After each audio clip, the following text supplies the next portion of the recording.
Hello, ladies and gentlemen. Welcome back to Your Fave Film Critic, the podcast starring your favorite film critic. That is me, Dom Griffin.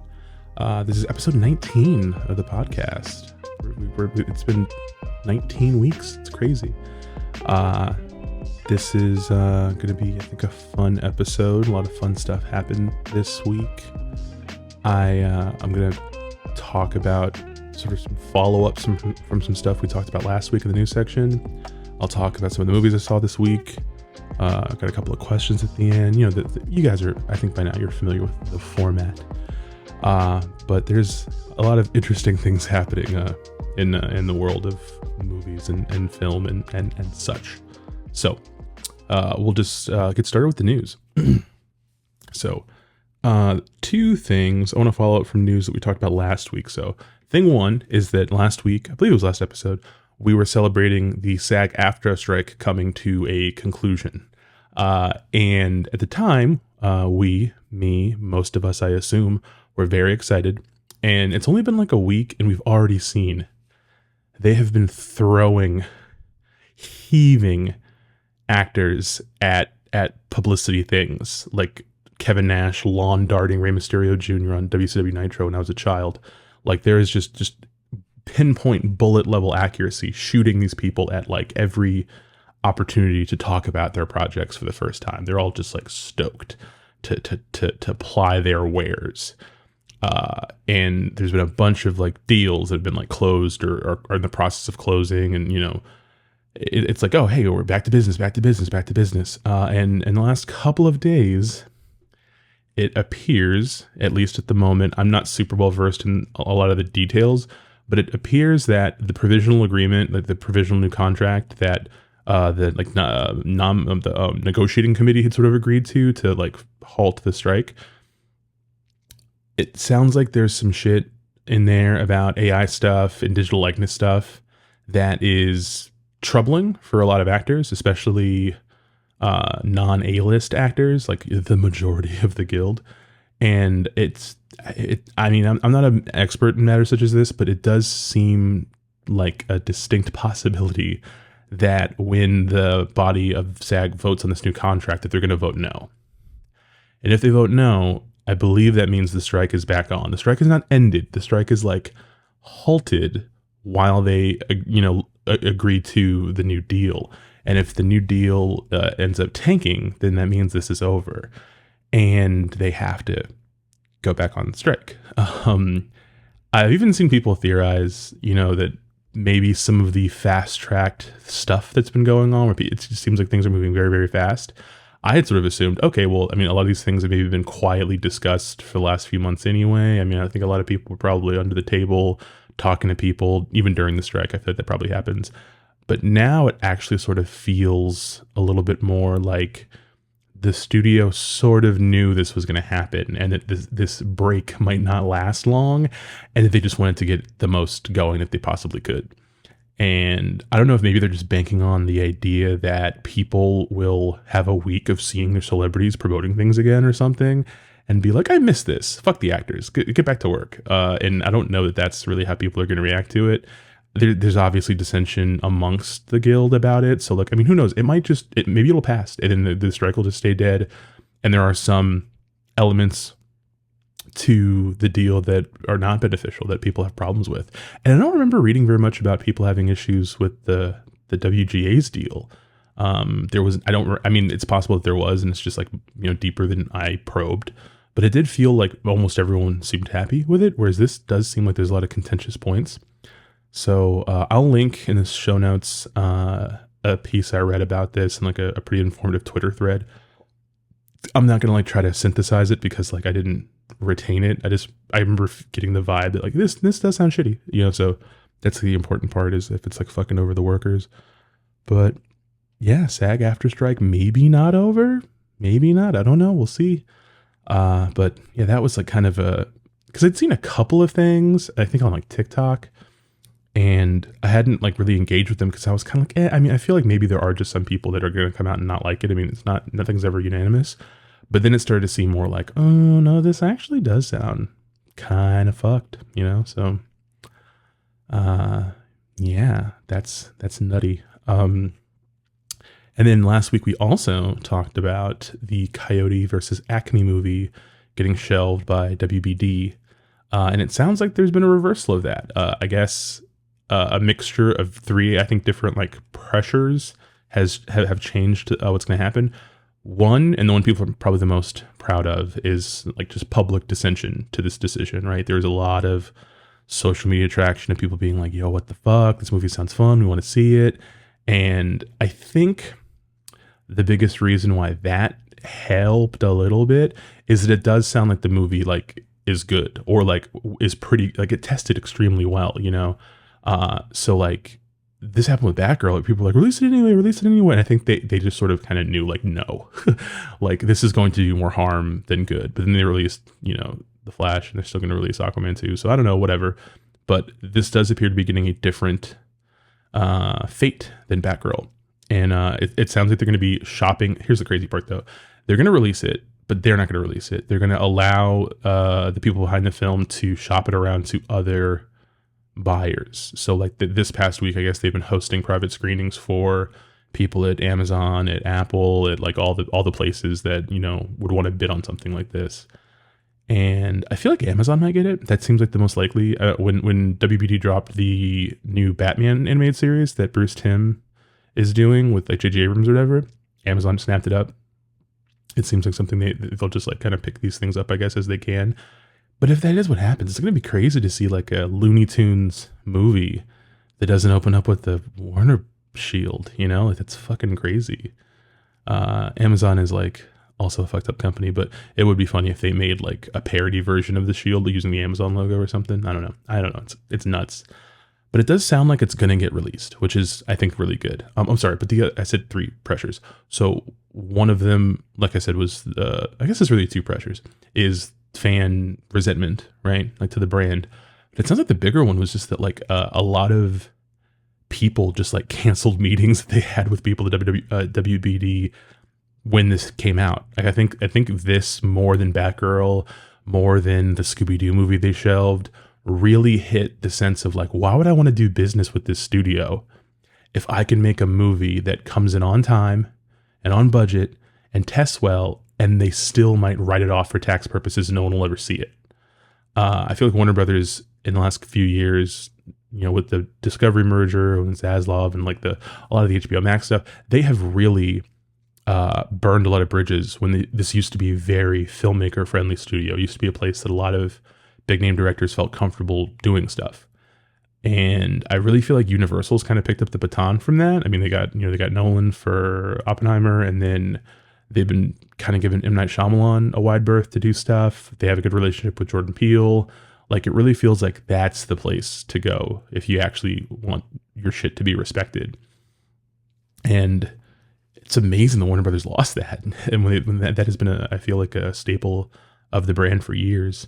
But yeah, it really does sound more like the people, like, you know, okay, if we don't release this, people will stop fucking with us.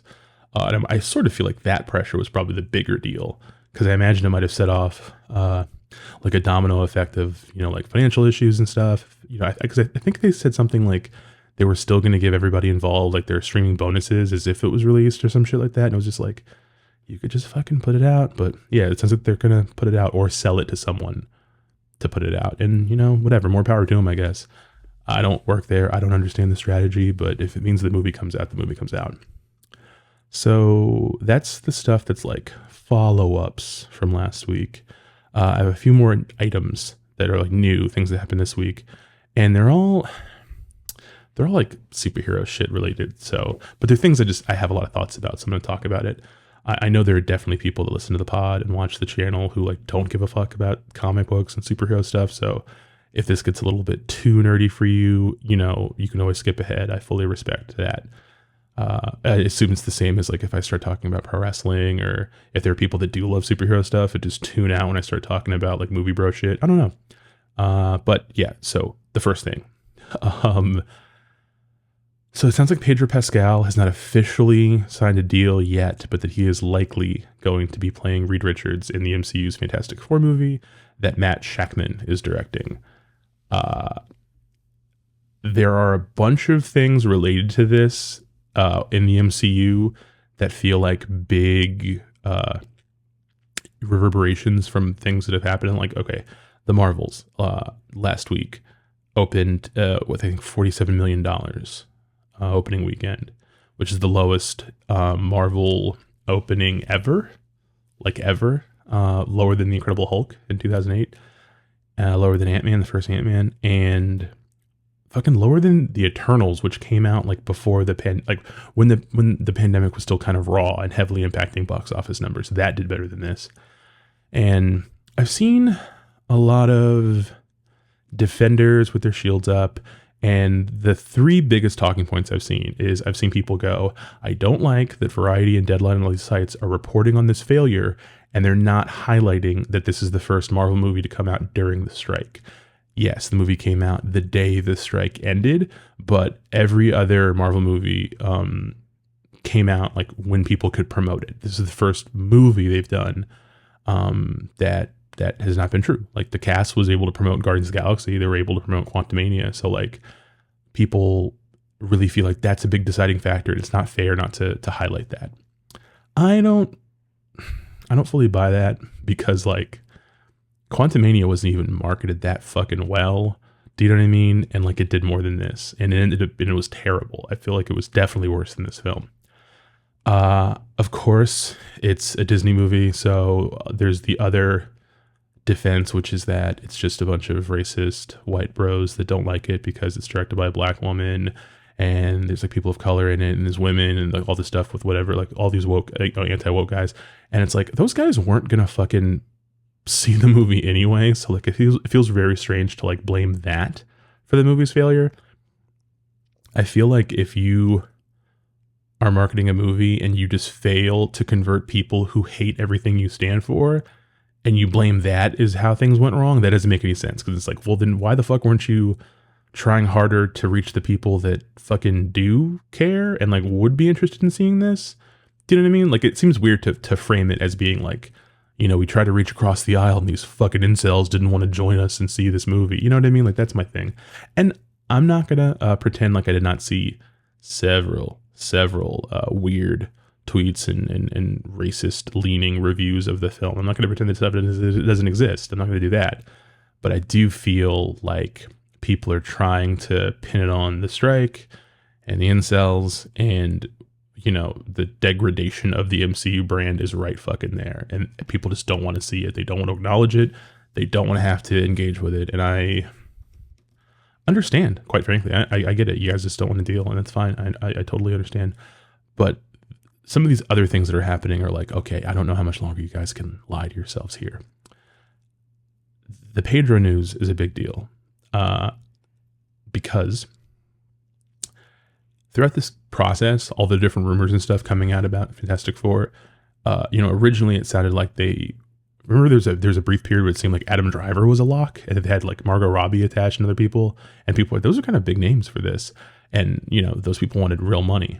So then they went from that to, there was a talk of Penn Badgley from You and formerly Gossip Girl for Reed, and some like other names and stuff that was clearly more in the vein of how MCU castings normally go. You look for someone who is recognizable but not super known for any major parts, who could like just be that character. Do you know what I mean? You would just see that person as, like Chris Evans. Chris Evans was in lots of stuff before he played Captain America. None of those things, even when he played the Human Torch, was a thing that he was like synonymous with. So when he played Cap, he really did feel like Cap. You know, I can say a lot about the MCU, but I think a lot of their casting over the years has been quite good. So then I guess I went from that to, at some point, for some mysterious reason, they decided they did need a name. Because I think they went from talking to like fucking Matt Smith, who, you know, not the most famous actor, and on it, quite frankly, someone who would make sense to fit in the MCU in a role like this. And I think probably could have been a good read personally. They went from that to allegedly offering it to fucking Jake Gyllenhaal. Again, a guy who already had a pretty high profile role in one of your movies. You know, people talked about Gemma Chan having a small part in Captain Marvel and then being like the main character of the Eternals. Jake Gyllenhaal is like one of the main antagonist in a gigantic Spider-Man movie. Bringing him back as Reed Richards would be really fucking weird, in my opinion. But he said no, because he's a smart guy for the most part. And then I guess it turned on to Pedro. And I get the vibe, a lot of us are getting the vibe, that Pedro just fucking wants out of the Star Wars shit, you know? And I think he's still probably committed to like another season of The Mandalorian, maybe. And I think he's still committed to whatever movie Filoni is planning that's going to like wrap up all the recent Disney Plus shows or something. So I guess he can't fully escape it. But he's got this now, allegedly. He is supposed to start shooting Gladiator 2 soon if the strike stays done. He has some other movie. I think the new movie from the guy that did Barbarian. I think he's in that. And then also he's got Last of Us Season 2. I mean, well, not going to have to take up too much of his time with that one. But, you know, he's got a lot coming out. And it's like a lot of stuff. And like, look, Pedro's really hot right now. First of all, he's a very talented actor. He's a really cool guy. People think he's cool. A lot of people think he's hot, and they're not wrong. And, you know, he seems like the kind of person you want for something like this. He'll be able to sell it and kind of put it on his back. Is he a good casting for Reed Richards? I don't really think so, personally. It does sound like he's going to be a pretty convenient way to add a splash of color to the Fantastic Four, because every other iteration of what people thought the cast was going to be was very, very, very white. And for whatever reason, there's just been this weird thing of like, you know, they made the Human Torch black in the 2015 version from Josh Trank, Fantastic, and he I think had said they originally wanted to make Sue black too, and that the studio did not want to make her black, so they had to make this whole weird thing where like she was adopted or whatever. And it's like, yeah, I do feel like if you wanted to make the cast more diverse, it's not hard to do. I do think that you lose some of the kind of like first family Norman Rockwell shit if you don't have it be like a white family that seems like they're from like the 50s. But I mean, who cares? Like, there's nothing wrong with updating the mythology and stuff. And it's not like, I don't think it matters. They could have cast whoever the fuck, you know? But I think Jeff Snyder, one of those insider guys, the Insnider, was also saying that it sounds like they really want to get Javier Bardem to play Galactus, which sounds like fucking stupid. We were talking about it in our group chat, and I was like, I really feel like this sounds like an SNL sketch. Javier Bardem is Galactus. You could see Bill Hader doing a Javier Bardem voice in a purple suit, you know?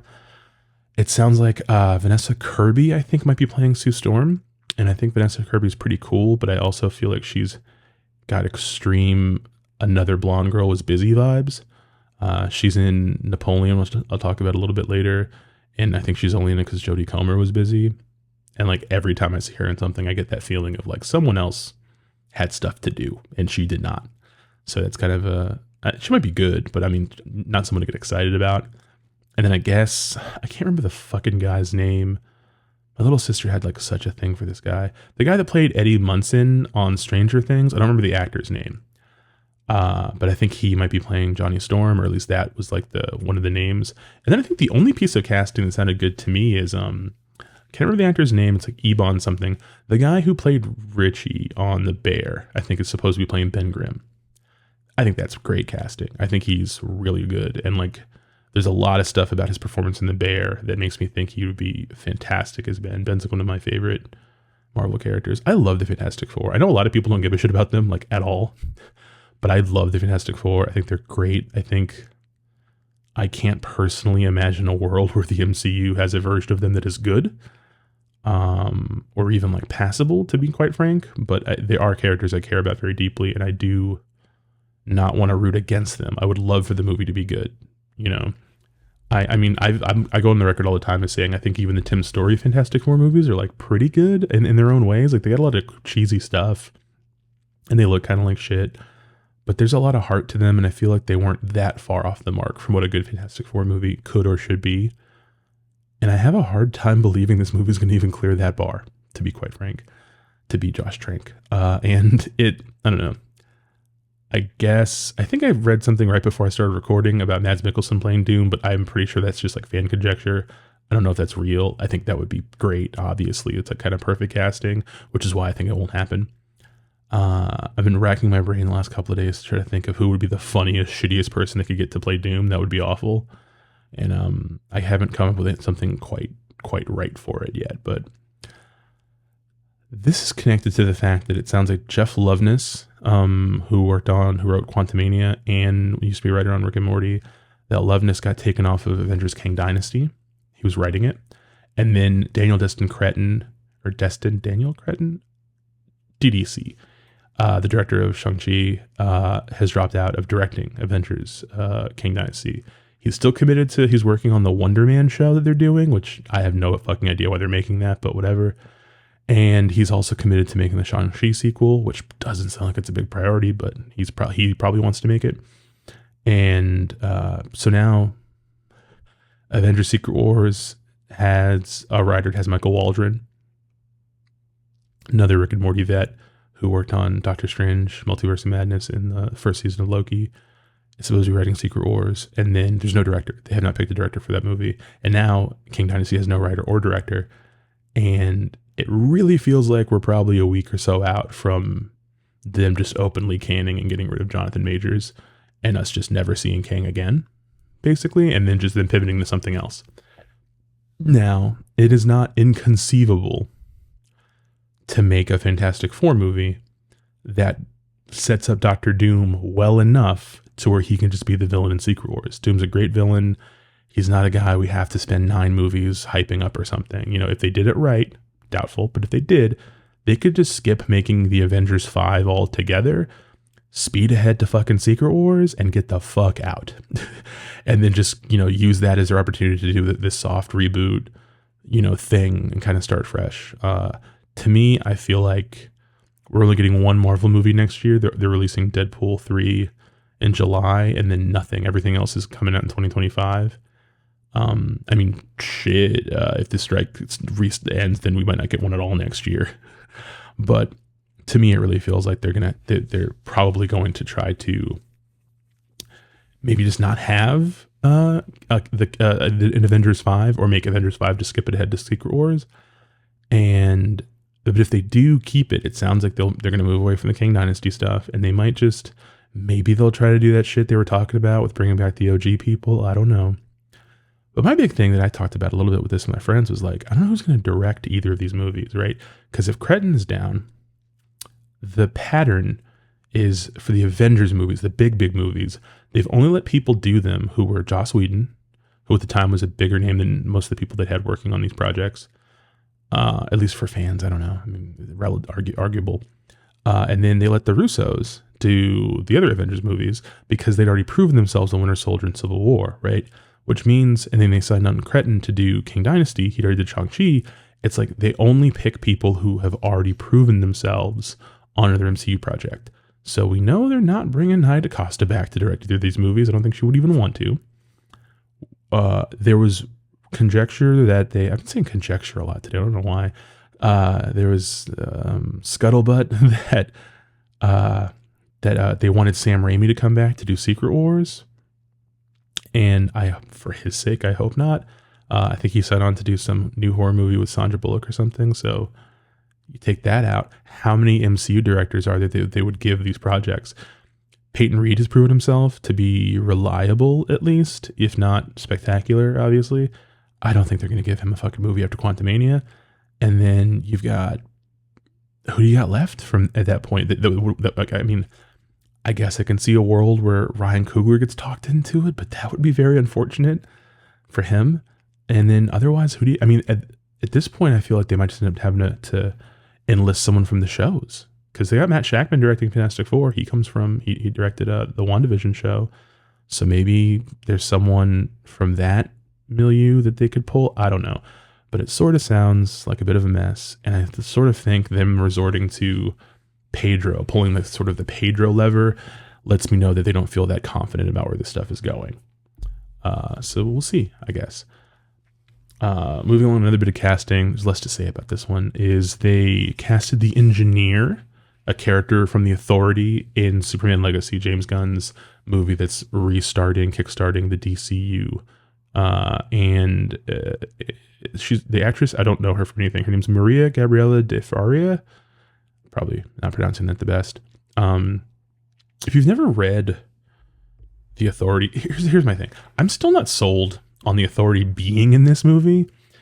And that's for a couple of reasons. The Authority is a creation of Warren Ellis and Brian Hitch in the Wildstorm universe, which is owned by DC, but was originally not a part of DC proper. It was a separate thing. It began as the Wildcats universe. It was like Jim Lee's thing from when they started Image in the 90s. And then he built out stuff around Wildcats.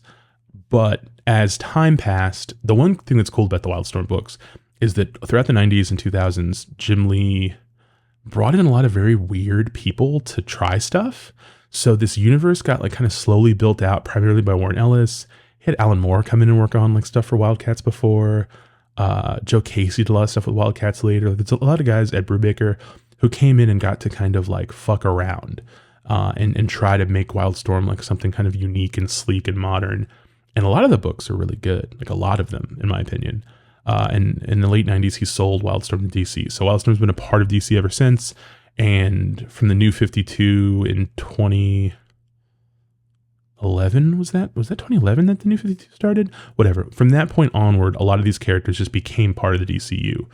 Like fucking Zealot, Grifter, Midnighter, all these characters were just a part of the DCU, which is a little bit weird because it's like, it's kind of like how Squadron Supreme is a part of the Marvel Universe, but like they're just like a Justice League analog. It's a little strange. Anyway, the Authority started out in the like 2001-ish, I guess, 99. And it's a super team of characters largely built out from shit that Warren Ellis is doing in Stormwatch, which is a big Wildstorm book. And the idea being that they're a superhero team that fights the real bastards. They fight dictators. They fight corrupt politicians and rich billionaires. And so they just fuck up stuff. They're like, they just don't fuck around. And those books are like fun. And then like Mark Miller and Frank Quitely came in and made them even more ridiculous. But there's a point where the Authority was very hot. But it was hot because it was like different and kind of like counter to what superhero comics were like at the time. And also specifically, the book had this very like widescreen vibe. The layouts were always like page width panels that felt like film frames kind of.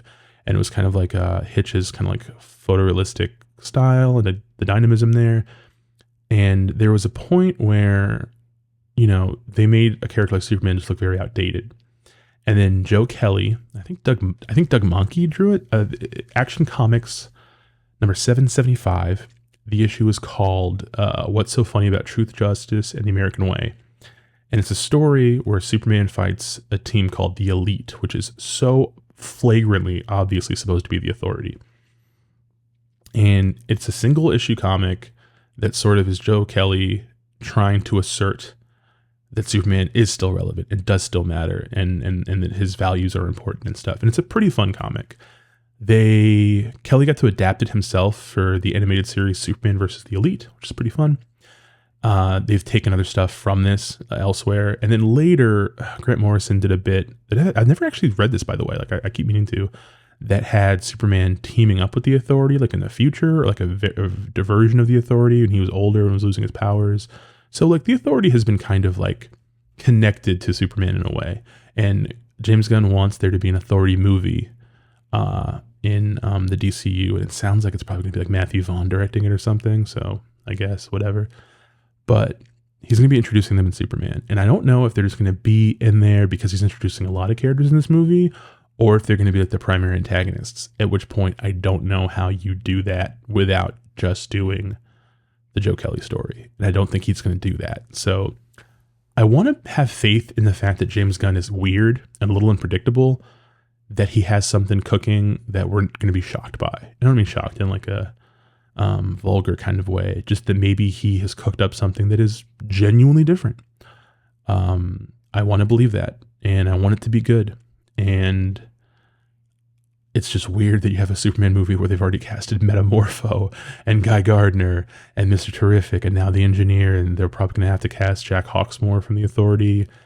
And I think the Doctor, maybe, or Swift. I'm not sure who the other character is going to be, at least in this movie. I know we're not going to have like Midnighter and Apollo because they're just, I mean, they're essentially like gay Superman and Batman, so it's weird to introduce them in a Superman movie, in my opinion. But, I mean, got announced that there is, you know, as long as the strike stays dead like it's supposed to, that Superman Legacy is going to hit its original release date. They don't have to move it back. They're on target because they've been doing all the pre-production stuff. So next July, a year and a half from now, we'll find out what's good. But it's I want to say, I don't want to say it's like exciting, because it didn't really excite me per se, but it did feel a little more hopeful than the Marvel news, where it's like, you know what I mean, for all we know, James Gunn's DC is gonna fucking suck. I don't know, maybe you know what I mean, like maybe he doesn't have the goods, who knows.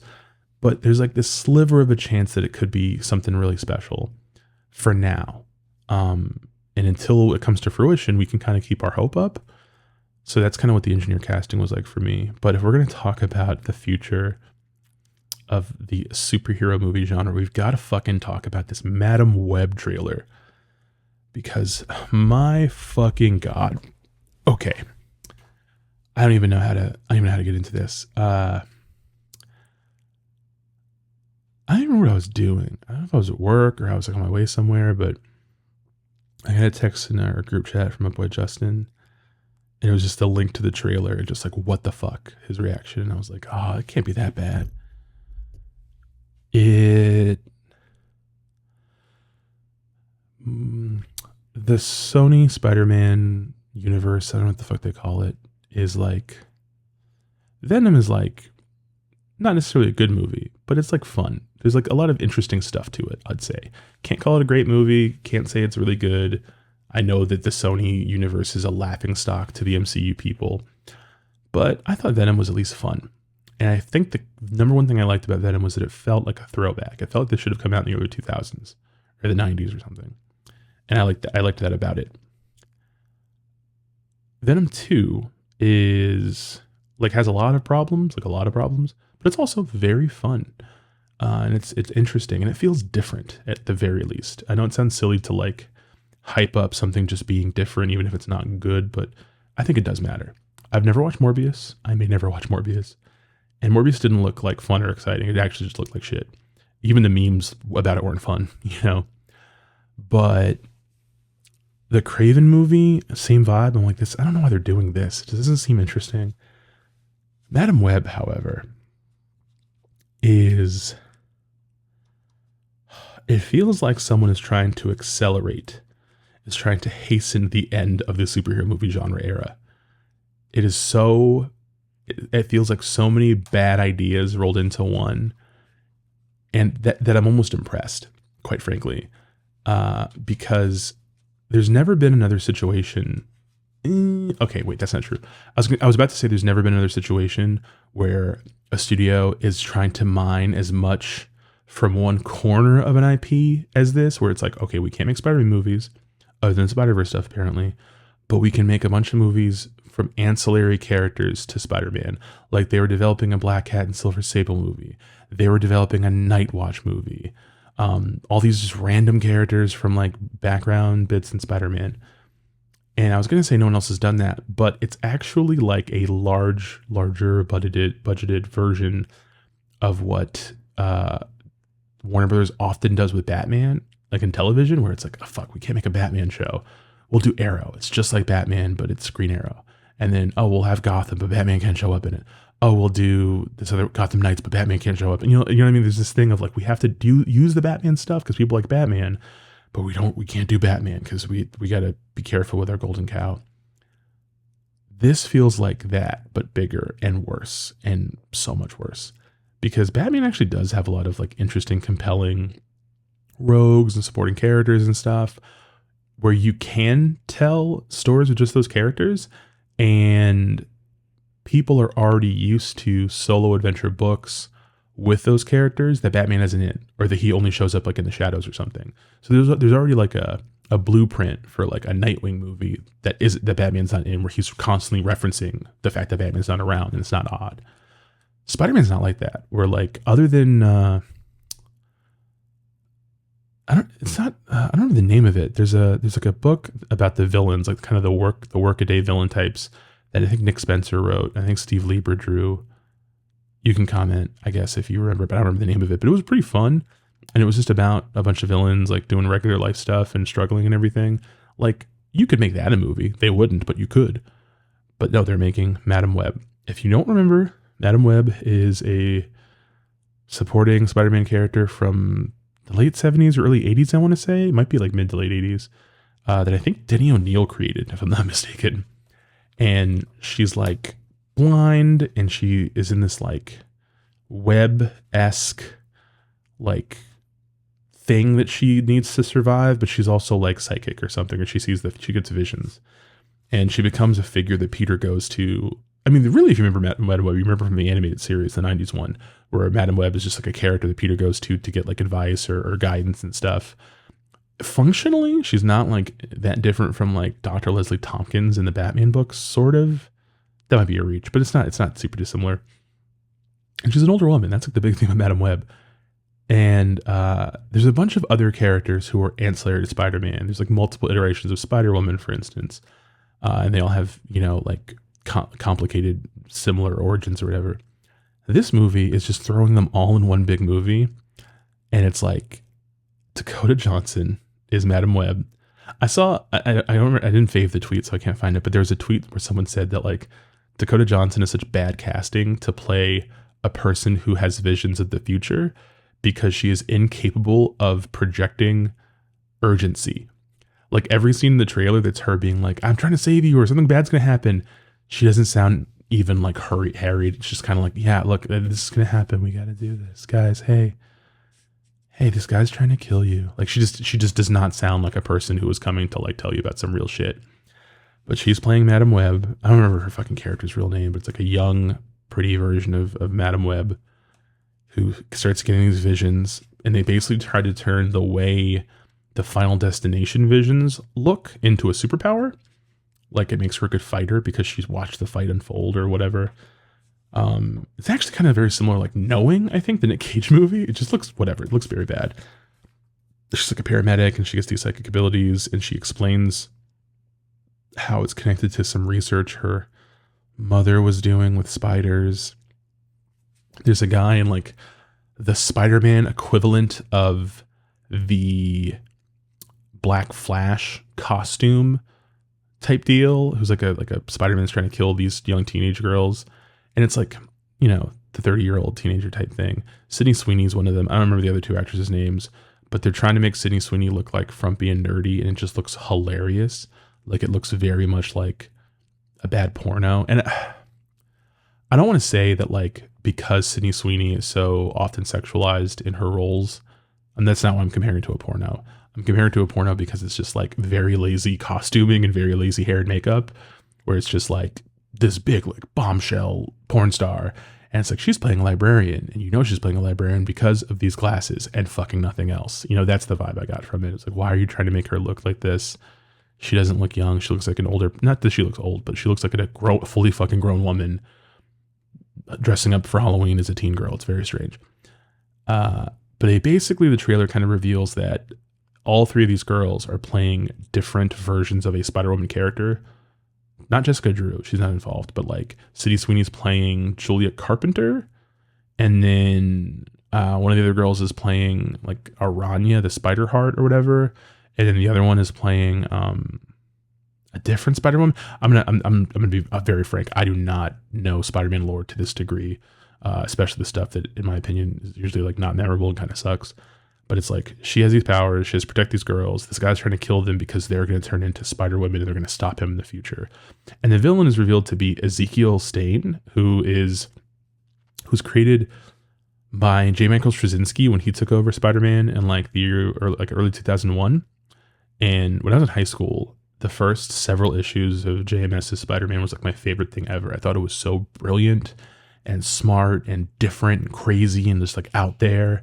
And I loved the stuff with Ezekiel and Moreland and all this shit. I was fucking bongos for it because I was 15. Some of it still holds up. I'm not going to front. And then not the 9/11 issue. That was terrible. But if you've ever seen the panel that shows like Dr. Doom crying, it's like him crying, reacting to 9/11. It's from this run of Spider-Man. Anyway, Ezekiel's like a character in the comics who's like an older guy who has Peter's powers, and he got them in a different way, and he's like kind of a friend of Peter, but then he's also kind of shady, and he's like an older mentor figure. Well, for this, it's Tahar Rahim, from Jacques Audiard's A Prophet, who I also just saw in Napoleon the other day. Who I haven't seen in movies in between those things, but I loved him in A Prophet. It's him, and I'm like, well, Tahar Rahim's getting paid. That's cool, but he's like a hunk, and so that was weird that they're making him like young and hunky and a villain and a murderer. And then it implies that these girls either will see them become Spider-Women in real sequences, or they'll just be some kind of like flash forward where we see it. It's like fan service, but we won't really see them turn. I don't know. But there was some leaks last year or something about how it was going to be very... I don't know if this stuff is true, but I find in the last 3 or 4 years, every time some random guy on Reddit has leaks about a superhero movie, they almost, whatever the worst ones are, almost always turn out to be true. So I'm guessing this is real. Is that Adam Scott is in the trailer as one of the paramedics she works with, and people are saying that he's playing Ben Parker, Uncle Ben, and that one of the things that this villain's going to go after these girls is he's going to try to kill Mary Parker before she can have Peter. So the Madam Web's going to have to protect like a pregnant Peter mom, and that it'll lead into stuff for Venom 3 where Eddie Brock, like the Venom suit, gets a vision that like in the future this thing called Spider-Man's going to kill them, so they have to go kill it first. And they get there and Peter's like a little boy, and then Eddie doesn't want to harm him, so it turns into like Eddie trying to protect this little boy and the symbiote trying to kill him or whatever. They both sound like bad Terminator things. They both sound very bad. But I'm willing to at least give the Venom version of it a shot because Tom Hardy has like screenwriting credit on it. He's like very obsessive about this character. And they're letting Kelly Marcel, I think her name is, who wrote the first 2 movies, direct this one. So like, I'm pretty sure they're just going to full tilt boogie give into the weirdness of their version of Venom. So like, I'm on board for that, to be quite honest. But Madam Web looks so bad, but also so marvelous in a way. Like it literally feels like back in the day when I was a kid and we didn't get 10 to 12 fucking superhero movies a year. You'd only get 1 or 2. And the, fanboys were not enough of a reputable voting block to where their opinions mattered. So people that made these movies just changed whatever the fuck they want from the source material because they were like, well, who cares? Who's going to know? These fucking virgins, And this feels like that. Like the idea that you can't make a Spider-Man movie, but you guys could make a Madam Web movie that also has 3 Spider-Women in it, and also has Ezekiel, and also hints at this and hints at that, and all this stuff. Like it's so fucking bad. It almost seems like a TNT pilot or something, or like the, I don't know if you guys remember Malibu Comics and Nightman had his own show that like David Hasselhoff's like stunt double was in or some shit. We're going back to that. It feels like we're consciously going back to that era. And I think that's funny. So I'm not going to like hate on it. And then Sydney Sweeney also had another trailer out today for that rom-com she's doing with Glenn Powell. When I heard they were doing an R-rated rom-com together, I was like, well, they're both super hot and they're both pretty charming. This could be really cool. And then I saw the first trailer and I was like, I don't know what the fuck this is about. I didn't watch the new trailer, but Sydney Sweeney's not having a good time, which is nuts because she was in that movie Reality this year on Max. Really good movie. She's a real actress. She's very talented. I just feel bad for her and some of the roles she takes. But Madam Web, we're going to be there opening weekend. I 1000% have to see Madam Web as soon as humanly possible. This doesn't feel like Morbius where I was like, this just looks like shit. I don't care. This looks like so uniquely bad that I have to witness it. I have to bear witness. So look forward to a video about that in the future, whenever the fuck it comes out. I think February or something. All right. This is like the majority of the pod. Apparently we've just been talking about the new stuff. So we're going to move on. We're going to talk about what I watched a little bit. I don't have a ton to say about a lot of this stuff because this is kind of the part of the year where a lot of the end of the year movies that don't really release until like Christmas and the beginning of the next year, they're all screening like now. So like I'm seeing a lot of them, but then like some of them have weird embargoes, or some of them like they encourage you to save your coverage until closer to when it opens in your market. So like it's why I've watched like 7 or 8 movies in the last 2 weeks that you guys haven't seen reviews for yet, because like I'm still working on them, but they're going to go up like, later, I guess. But you will see them soon. That's why I'm not going to go too deep into those movies, because I don't want to just give you my like raw cookie dough opinions. You know what I mean? But I started the week in a bit of a Noirvember mood. And I wanted to rewatch The Killer because it hit Netflix and I loved it. But I really wanted to rewatch The Samurai first because I haven't watched that probably since maybe high school. But then I didn't feel like watching it, and I ended up watching 2 other Jean-Pierre Melville films. I watched Bob Le Flambeur, like Bob the Gambler, and I watched Le Cercle Rouge. I can't pronounce anything from other languages because I sound like a fucking goober. But Bob the Gambler from 1956, which is, I love watching old movies, and they have like this sort of like primordial energy to them because you've already seen 20 movies that rip them off later, but it's new to you, you know? And yeah, it's just about this like lifelong criminal gambler guy who hits a really bad streak of bad luck and ends up having to plan a heist and kind of go back into this thing he largely left behind. Like he's left it behind to the point that he has like a buddy of his as a cop and stuff, you know? And he's an older man and he ends up planning this heist, and the heist planning stuff is really exciting. It was very clearly influential on like Ocean's 11 and stuff. And then a lot of the gambling stuff is pretty heavily influential on Paul Thomas Anderson's Hard 8 with Philip Baker Hall, kind of playing the Bob part, sort of. And the guy that plays Bob in this, Roger DeCaine, is really good. His performance is really strong. And I just liked it. It had like just a really nice vibe to it. It's 1956. It's sort of like a precursor to some of like the French New Wave stuff. But Melville, you know, throughout his career, experimented with like crime fiction a lot in really interesting ways, and this is like one of his earliest, or maybe his earliest, dalliance with the genre. And it has a really great energy, very sweet, beautiful photography, nice performances, great score, really, really cool movie. And then I watched Le Cercle Rouge, which is much later in his career, and it's sort of him iterating on, he's made multiple crime movies at this point.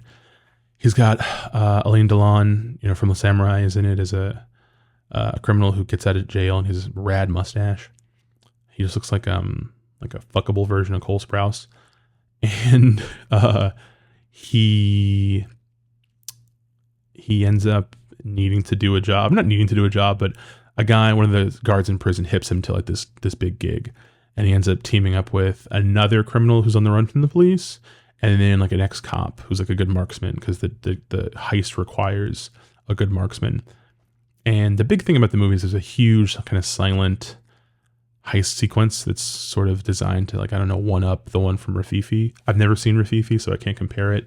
And I will admit that I was not as in the mood to watch this as I thought I was. So the movie's a little longer. It's like a 2 hours 15 or something like that, maybe 2:20. And it had like just a more deliberate pace than I felt like watching. It doesn't mean it's bad. I like movies that are deliberately paced. It's just that I got to the heist part and I was like digging it, but I was like, I shouldn't have watched this tonight. This is not the movie I should have watched. Really good, but it didn't hit me. I didn't have like really great feelings afterwards. I was like, oh, okay, well, that was well made. There's one bit in the movie in the heist where the marksman guy needs to like shoot in this perfect hole to be able to get into this area. It's like, it feels like a video game kind of, but they have like this like tripod thing and all this stuff's lined up the perfect shot. And then out of nowhere, he pulls it off and freehands it. And it's just like, so I talked about last week, or maybe the episode before, about Ferrari, the Michael Mann film, and how there's just a few moments in it that are just like man movie moments that just make you go, whoa, let's go. And I like that in movies. It's like a soft spot for me or whatever. And like this was that, like amidst this very like deliberate, interesting, you know, like deconstruction almost of like the heist genre. Just this like badass moment that just, I really, really fucked with it so hard. It just like really stuck with me. I was going to rewatch Sweet Smell of Success, which I made a video about on the channel before. It's one of my favorite movies of all time.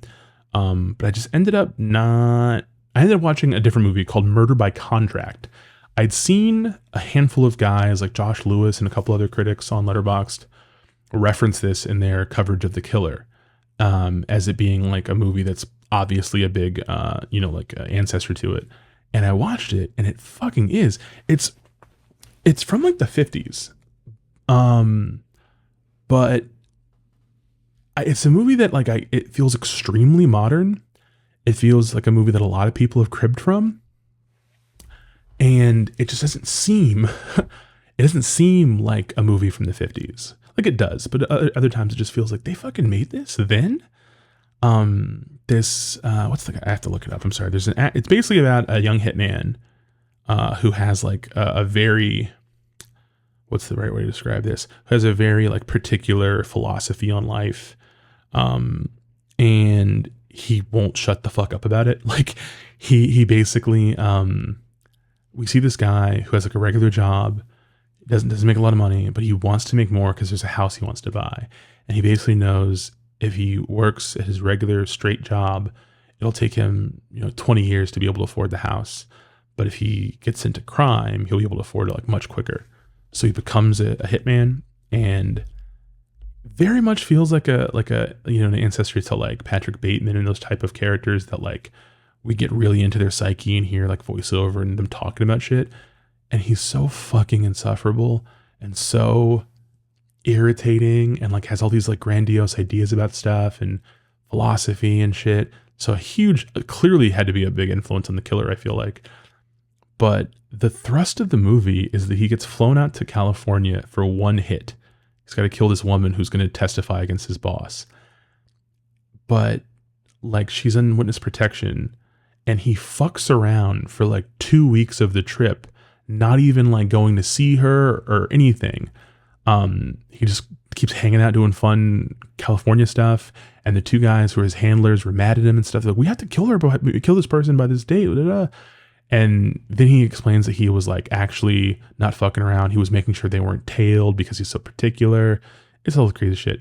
So he ends up having like 4 days to do it. And then when he finally decides to do it, they take him to where she is, and he finds that it's a woman. They did not tell him it was a woman. Her name's like Billy or something. So he thought it was a guy. And he explains, they're like, oh, you don't kill women because of principles? He's like, no, I do. It's just you have to pay me extra because killing women is fucking hard. They're unpredictable. And you never know. And what ensues is basically like a Wile E. Coyote type deal of him trying to find ways to kill her because he doesn't like guns. He always finds other ways to kill people. But he like everything keeps failing. Like it literally feels like watching Wile E. Coyote trying to kill the Roadrunner, but in like a black and white gritty like 1958, 1956 like noir movie. And it's very funny. It's very weird, and it just everything about it was like, I cannot believe they made this fucking movie then, because it espouses so many like just dark thoughts and ideas. It's really crazy to me. I really liked it. I think it's on Tubi. I think I watched it on Tubi. I might have watched it on, I think I watched it on Tubi. Really, really good flick. It's not very long either. It's only like an hour and a half. But very, very well made, very funny. Then I rewatched The Killer, and I still really like it quite a bit. I've been trying to cull together my best movies of the year list, and it's definitely in my top 10. I've been rearranging my list every other day, so who knows how it's all gonna go. I'm so indecisive, but I think it's a great movie. I'm glad I got to see it on a big screen, a big-ish screen at a theater before watching it on Netflix, because like it does look different, like the compression and stuff, but it still looks great. The music is great.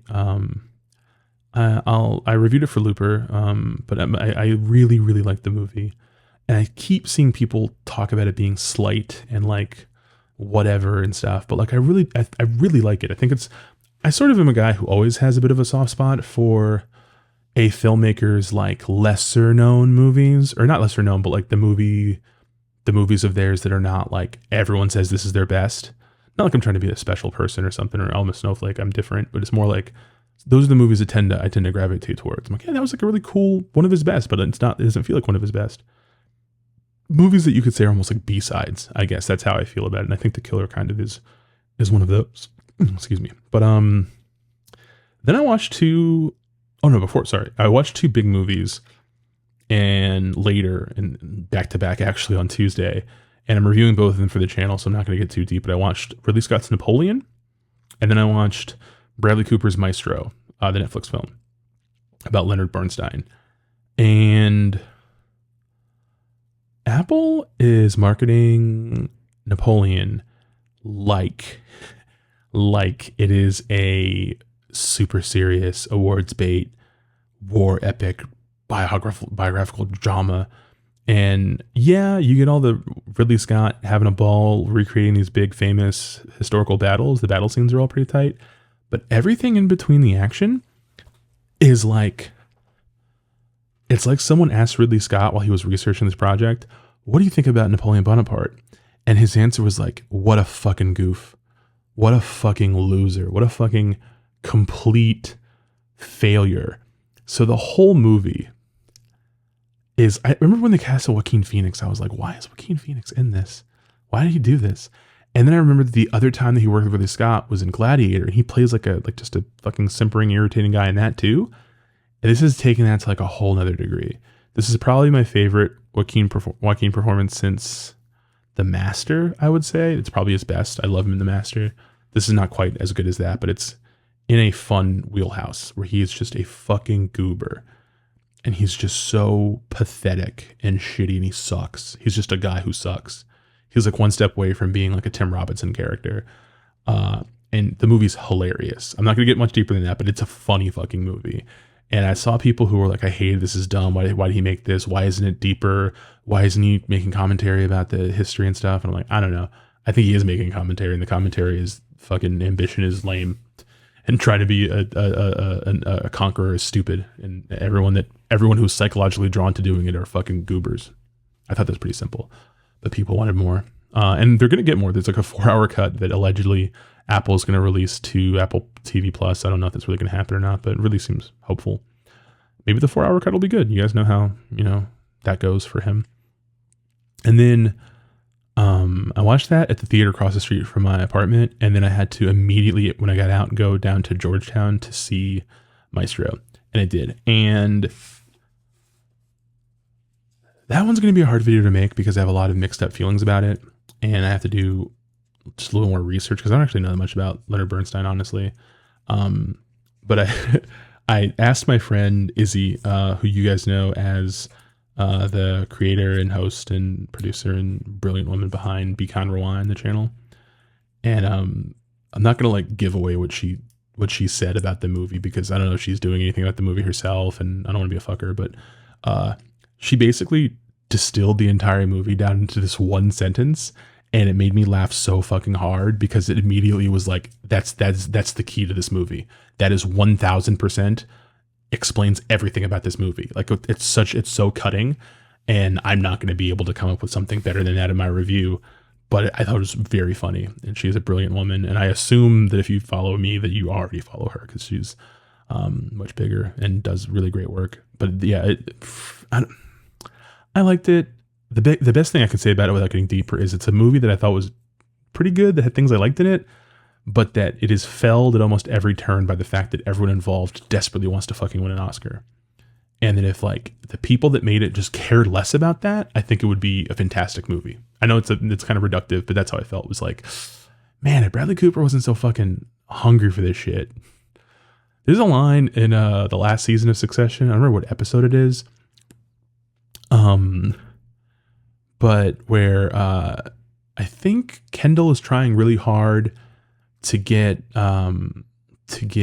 Shiv's ex-boyfriend guy, like to get him to get their fake version of Bernie Sanders, played by Eric Bogosian, to get him on board with something. And he's just so desperate and open about it. He's just it's so again kind of pathetic and very typically Ken. And the guy's, I can't remember the character's name, but the guy's response is like, yeah, I forgot how eager you are to get laid at a party, if you've ever, I don't know if you ever had a lot of guy friends or you've ever gone to parties, if you ever have a guy friend who like goes to social events for the sole purpose of trying to get laid, everything about them is like very just hard to look at and watch because it's just like you look like an animal, and it's just so embarrassing. And that is kind of how Bradley Cooper feels in this movie. It's very weird. But we'll get into that deeper. The last thing I'll talk about for what I watched this week was I watched the Caine Mutiny Court-Martial, which is R.I.P. Billy Friedkin's last movie. And he shot it for Showtime, so it's like technically like a TV movie. I don't think it got a theatrical release anywhere. I had seen some people talk about how it looked slight and like it looked like a TV show, and they didn't like how it looked. But it's probably top 5, top 7 movies of the year for me. I fucking loved it. I think it's amazing.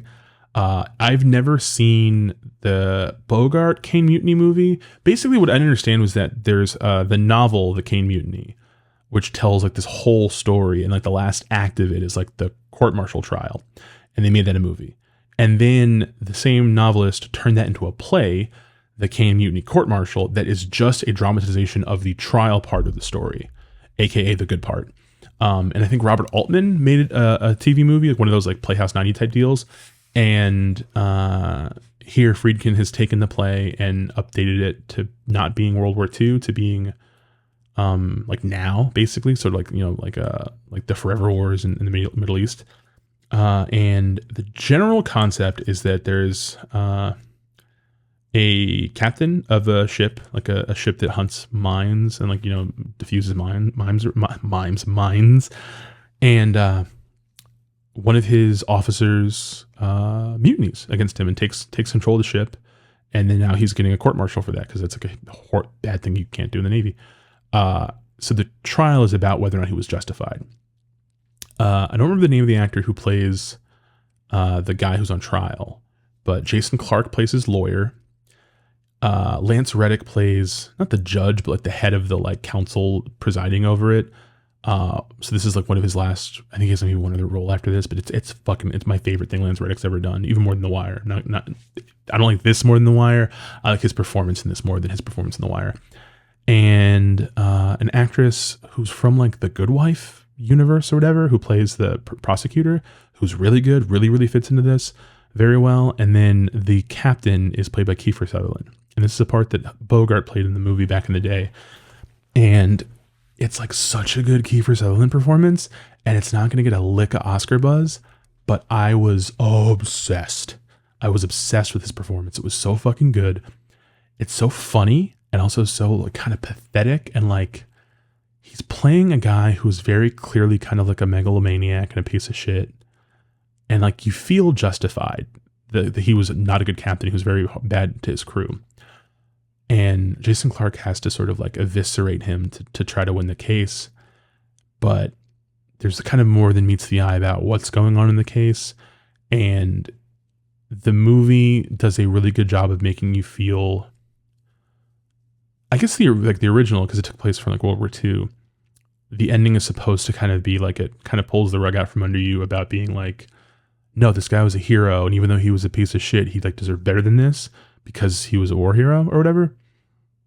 Whereas in this, the captain is so much easier to just kind of like see as like kind of pathetic and lame, but also worthy of sympathy. Like you can kind of, he's like kind of, if you've seen Observe and Report, there's the scene where like the characters are like eavesdropping on Seth Rogen talking to this guy, and they're eavesdropping because they think it's gonna be funny, but his character is so down and out in it that the guy comes out of the closet and goes, hey, I thought this was going to be funny, but it's actually just really uncomfortable. And he just walked out. That's kind of Kiefer Sutherland's performance in this, where you're like, oh my God, dude. It's like so, I don't want to say cringe, but it's just uncomfortable. And everyone in it is really good. I love stuff like A Few Good Men. You know what I mean?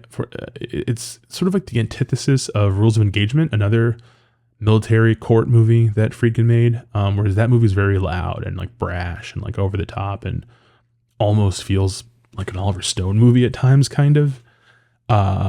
This is like much more chill and like more direct and streamlined and simple, and it's really good. The script is really strong.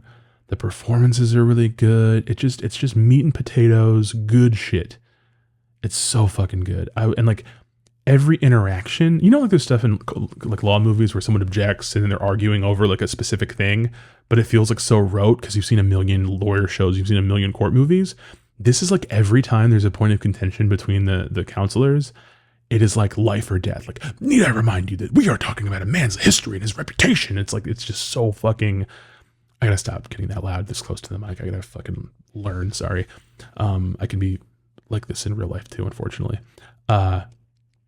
It is so good. I hate a thing about myself, which is that when I really like a movie, I sometimes have a very hard time articulating why and how, without just being like, oh, it's good. Oh my God, it's good. But that is the best feeling in the world, honestly, is when you watch something that makes you feel that way.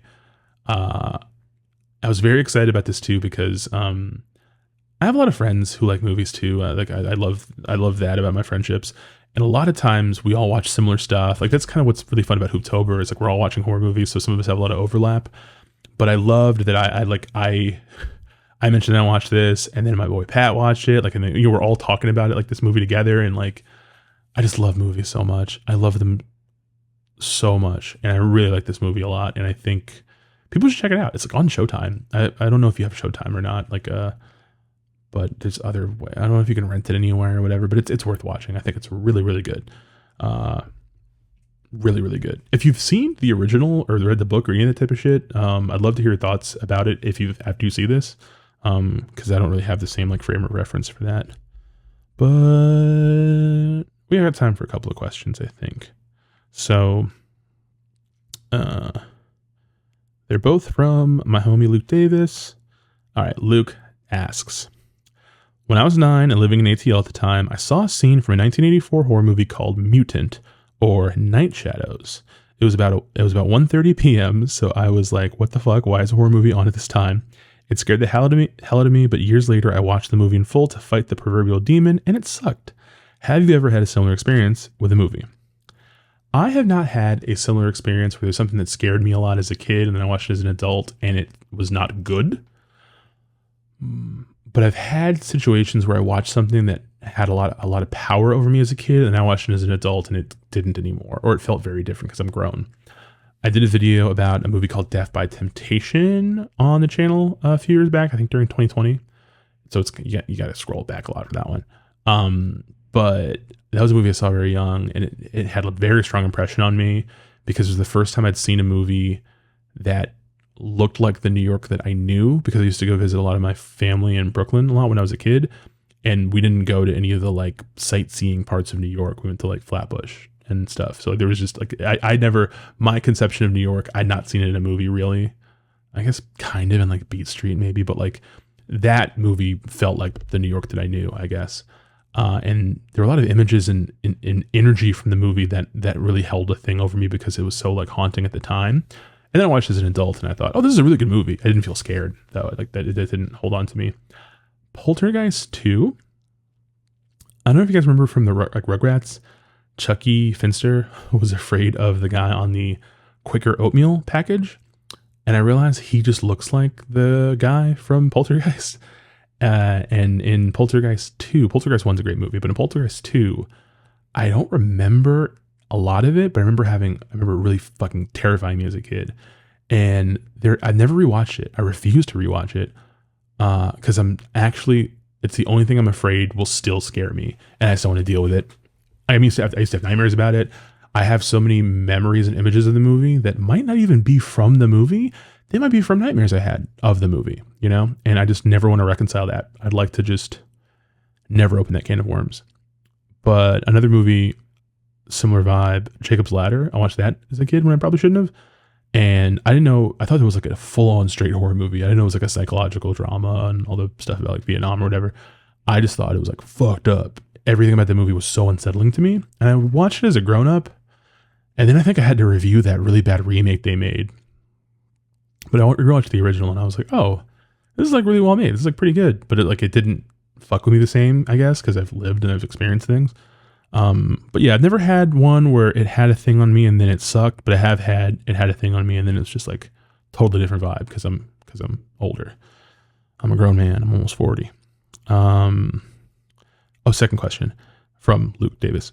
And what's a TV series episode that you wish had been a fully fledged movie and a movie you think should have been a series episode? I will say when I saw this question, I was trying to rack my brain to figure out the second part of it. I don't think there's a movie that I watched that I thought should have been just an episode of TV ever. Not like, I can't think of a single time I've felt that way. But usually, if I see a movie, it doesn't feel like it should be a movie, I usually think it should have just been a short film. And that happens all the time. There's tons of movies where you're watching it and you're like, man, if this was only 20 minutes long, great movie. Everything else in this sucks, you know? So that, I can't even pinpoint any specific ones, but I feel the way about a lot of goddamn movies. When I watched the original When a Stranger Calls, I was like, what the fuck is the rest of this movie? The beginning is so great. Should have just been a short, and I guess was a short. But the flip side of that, I have an unconventional answer, I guess. In Lost, season 4, the episode The Economist, Saeed in the flash forward part of the show is like a hitman assassin type espionage person. And at the end of the episode, they reveal that he's working for Ben Linus. And one of the things I liked about season 4 and onward of Lost is like, I feel like the show always had sort of a push and pull between being a good network drama for normies and being like catnip for like obsessive sci-fi genre fans. And by the big mid-series twist at the end of season 3, it felt kind of like them being like, hey, a lot of the normies left. The ones that are still here, they want the real shit. We're about to give you the real shit. And then season 4 has tons of stuff like that. That's like, don't worry, we got you. I know this is what you've been craving. And this episode in particular stuck out to me because it was just like a random fucking episode of the show that turns into like a spy movie kind of. So I can't say I think that should have been a movie because it is a bunch of movies. There's a bunch of movies that are just like this. But I specifically, I just wanted it with Naveen Andrews and with, the fuck is it? Michael Emerson. And that's like their interplay and their couple of scenes together. I was like, I could watch a whole ass movie of this, like this relationship. And Naveen never quite got a really great like movie role. Something equal to how good he was as Saeed on the show. Michael Emerson's in lots of stuff, obviously, but like the two of them together in some kind of spy guy movie, I think would have been great, really. So yeah, that's my answer for that. Kind of a cop out, but yeah, a movie version of The Economist that doesn't actually take place in the world of Lost. So I guess like an AU, is that what the kids on those weird fanfic sites call it? An AU of, yeah, I don't know. I can't defend this, but yeah, thanks for the questions, man. I really appreciate it. I think that does it for this episode. I don't have anything else to talk about, really. Like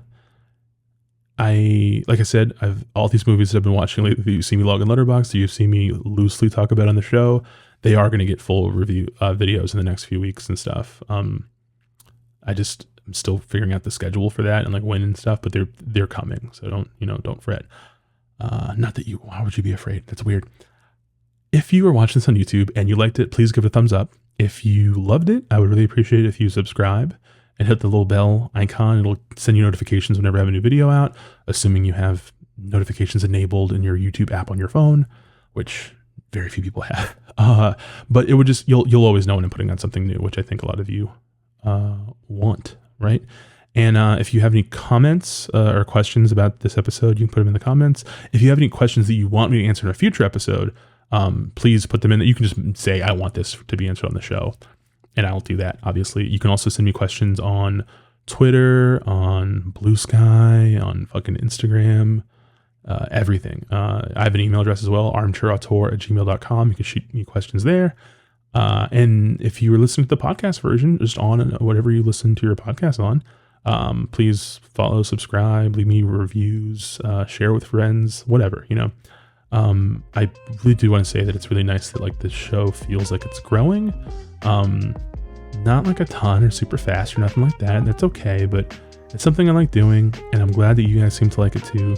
And I couldn't do it without, it sounds weird to say I couldn't do it without you, but I genuinely actually couldn't, because if no one wanted to listen, this would be just my inner monologue, which it basically is what it actually sounds like. So thank you. You guys are extremely important to me and to the show, and you're just extremely important in general. You know what I mean? Like, if in this world you matter, you're very important to someone, probably me.